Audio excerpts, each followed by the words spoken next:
Hey guys, welcome to my channel. So, as you can see, I've actually already started to eat a little bit. So hungry. Just for the, I apologize for that. Let's just start the exposure here now. So on a scale of 1 to 100, ask yourself, how much do you fear that you're going to choke on food? Right? There's obviously some odd looking dark ones, and, ask yourself this question based on how much, you can take. For me, yeah, 11 out of 100. That's just silly, 10 out of 100. And you just gotta dig in, guys.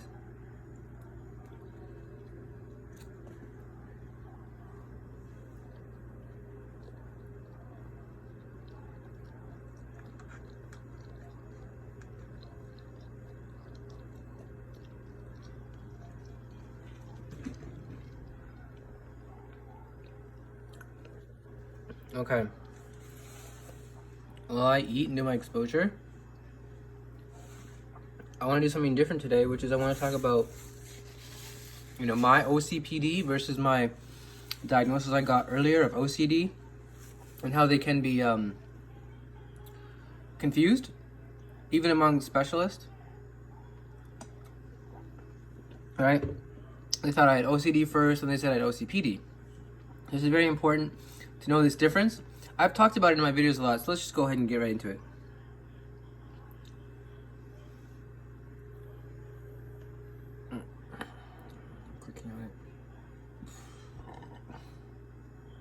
OCD versus OCPD. What's the difference and why should you care? Let's find out. Let me clear something up right away before we dig into today's topic. This isn't another video explaining what OCPD is. We've already done that. And this isn't a video explaining what OCD is. There's more than enough videos that have been created for that purpose, and I'll even link some of the ones I like in the description. Most importantly, this isn't a video focusing on which disorder is worse. That's impossible to quantify, as the disorder is only as bad as the severity to which the afflicted person is experiencing it. And this isn't a contest despite my thumbnail. What is true is that the vast majority of people have never heard of OCPD, and the few that have are likely to mix it up with OCD. What's scary though, and I'll touch on this towards the end of the video, is the number of healthcare professionals that mix the two up. So what this video is an explanation of where the two disorders cross over, hence the mix-up, and where they're very different, hence the need to understand why it's really important to know the difference. The name and the acronym are not helping anybody. This is an annoyance people with OCPD have to face.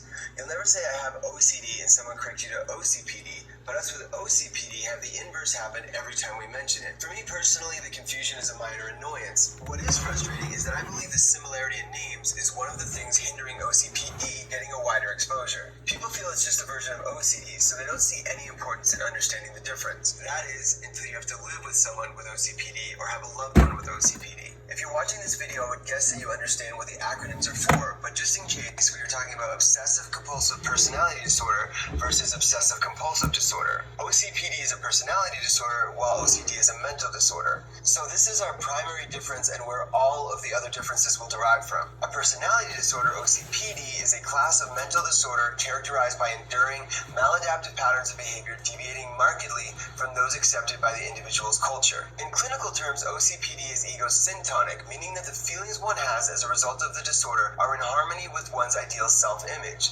Someone with OCPD would think that their thoughts are perfectly fine. OCD is ego-dystonic, the opposite of this. Someone with OCD would believe that all of the thoughts associated with their disorder are in conflict with their own self-image. So they would be unhappy with their thought processes and the irrationality behind them. Those definitions might not have cleared up a whole lot, so let's get into what that means in real terms.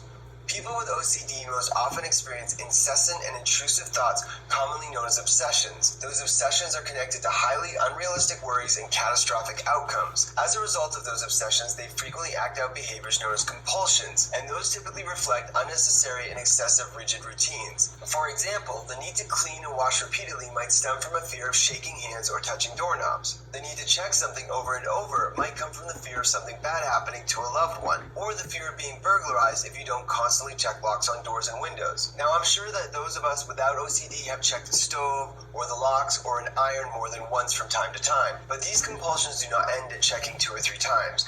These are compulsions that interfere heavily with quality of life. So aside from the names, these compulsions can be where you find the crossover or similarities between the disorders. I experience what from the outside looks like ritualistic or compulsive hand washing myself. I also favor organization, cleanliness, and tidiness. I act out those compulsions to a point where it affects my quality of life. So where does the difference come in then? Well, it's in the thought processes behind the actions. Those experiencing OCD consider their thoughts to be unwanted thoughts, meaning they recognize that their thoughts are unreasonable and the thoughts cause them a tremendous amount of anxiety, discomfort, and make it difficult to accomplish simple tasks. There's an irrationality to the whole thing, and they recognize it.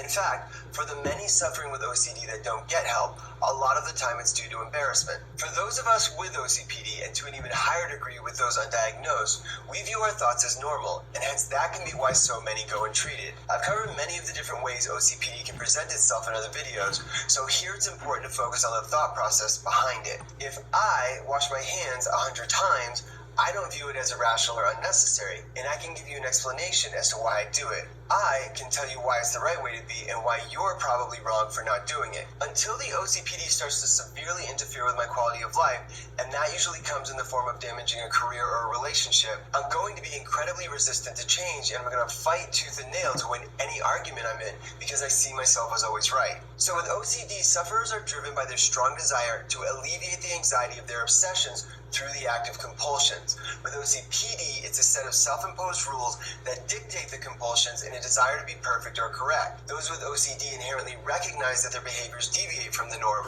while those with OCPD feel that the norm should conform to them. In general, it's probably more likely that the compulsions of someone with OCD take up more of their time than those with OCPD.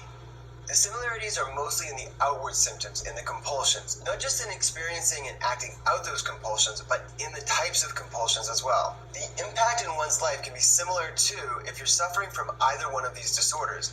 Each one can result in anxiety, depression, loss or lack of interpersonal relationships, hoarding, exhaustion, and isolation. I'm really hoping I've helped you to see the distinction between the two disorders. The real reason it's important to understand the differences are because of how different your interactions will be with people with either one of these disorders. Even more importantly for you and for them will be your approach in helping them.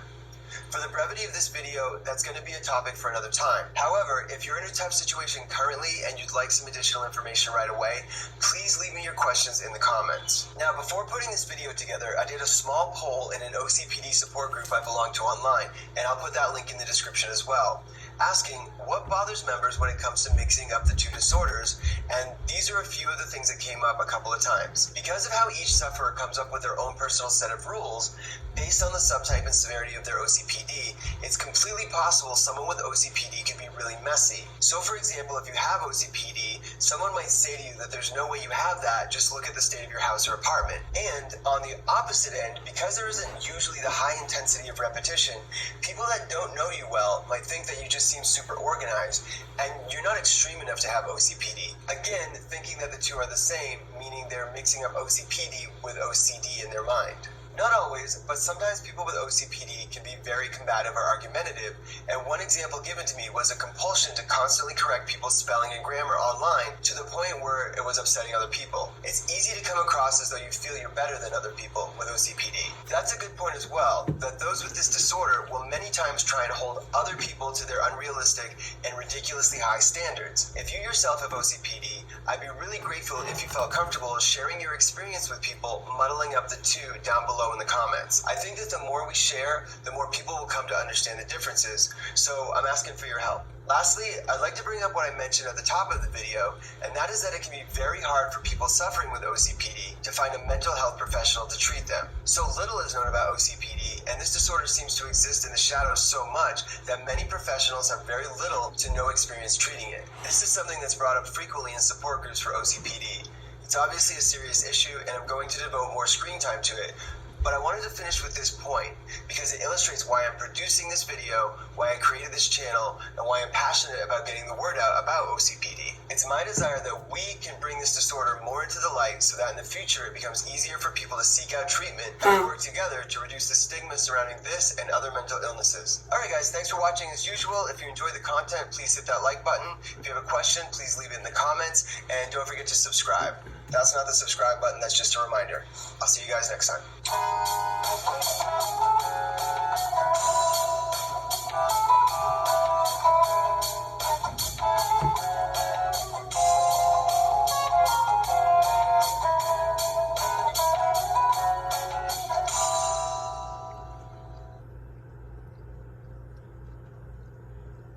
Okay.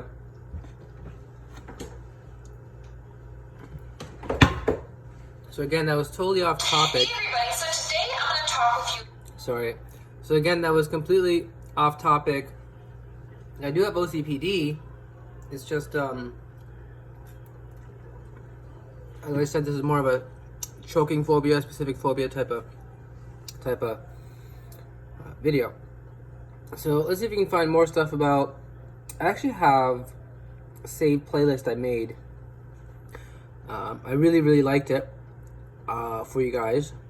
It would be under, I think, my videos. No, it's a playlist I made. Yes, so you can watch these. These are just videos I've seen while I've been surfing the web.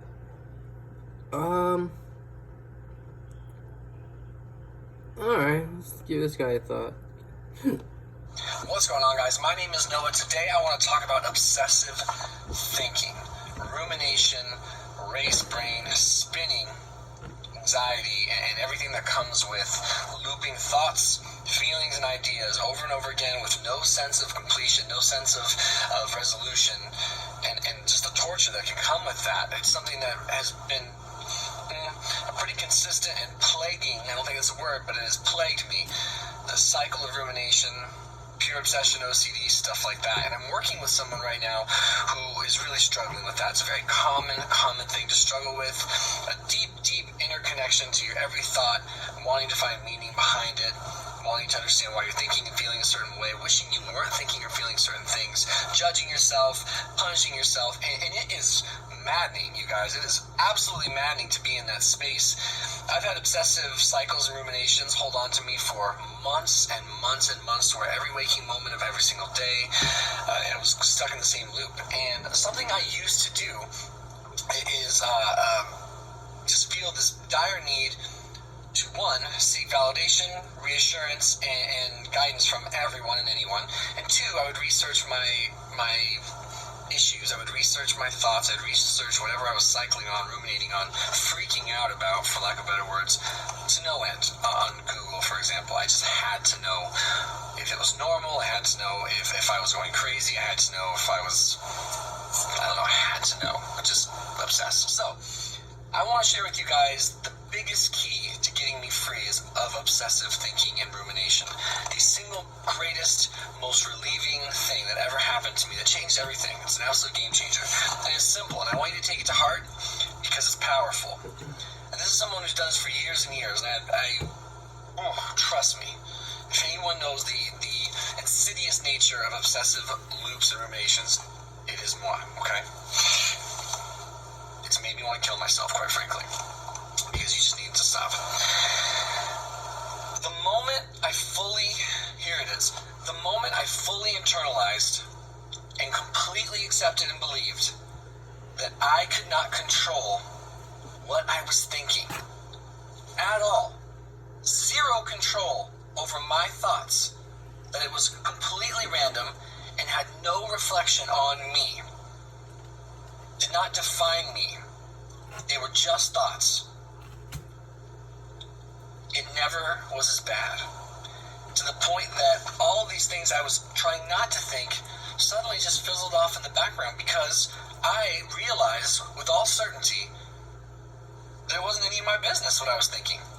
It's my business what I do, my reactions, but I can't control my thoughts. I can't control my thinking. I can't control my feelings. They just are. They just are. And when I took that power away from them, when I fully, and completely, beyond a shadow of a doubt, internalized the fact that they're separate from me, they're just random, and they have nothing to do with me, I stopped taking it personal. I stopped caring. And eventually I stopped ruminating and obsessing. After sometimes month-long or more bouts with severe obsession, it just became easier. And same goes with feelings. The moment I stopped putting judgment and requirements and expectations on my feelings and on my thoughts, it was easier just to let them go. I am responsible for my actions, absolutely. My actions define me far more than my thoughts. And this sounds so simple, and it's a mindfulness thing, and it took me forever to click with this, because I had people try to bring this up to me, bring this to my attention, and I just couldn't buy into it. It just seemed too hokey, too simple, too woo-woo. But that's it, guys. That's it. It's right there. The secret to your freedom from your rumination, or at least one of the big secrets to your freedom, your rumination, your loops, your cycles, your pure obsession, is that you can't control your thoughts, so there's no reason to care what you're thinking. No reason at all. Now, see, the tricky thing about rumination, the tricky thing about pure OCD, anxiety, is we think things and feel things that cause us to question who we are, and that's the magic and the torture. Your brain wants to scare you into thinking that your reality is obscured or that you are who you really think you are. It wants you to question things. And so we latch on to terrible thoughts sometimes. Some of my pure OCD thoughts could be like driving down the road and suddenly I imagine myself turning the wheel really hard and killing someone, hitting someone with my car. I used to have those thoughts once in a while, and then I would stress and punish myself and ruminate and freak out for weeks. Why did I think that? What's wrong with me? I'm going crazy. Only a psychopath would do that. No, that's just a random thought in my head, literally designed and propped up by the way my brain works to scare me, freak me out, and cause me pain. Now, when I have those thoughts, I just laugh. I just laugh because it has nothing to do with me. It's not based in my reality. It's just my anxiety and my pure OCD trying to scare me. It's not real. And educating myself helped. Verifying that this is a real thing, this mindfulness thing, and how this works. And the way pure O works and rumination works. It's a trick. It's a fucking trick. It's not real. It doesn't mean you have to like how you feel. It doesn't mean you have to sign on to what you're thinking, but you certainly can remove yourself from it. You've got no choice. You've got no control. It just is. The moment you really soak that in, guys, it just is. So you can go about your day, go about your life. Think whatever you think. They're just thoughts. You can't control them, so for sure. It's like watching people walk through a park and sitting on a bench eating some popcorn. There they are. Huh. There they go. It's got nothing to do with me. It's got nothing to do with you.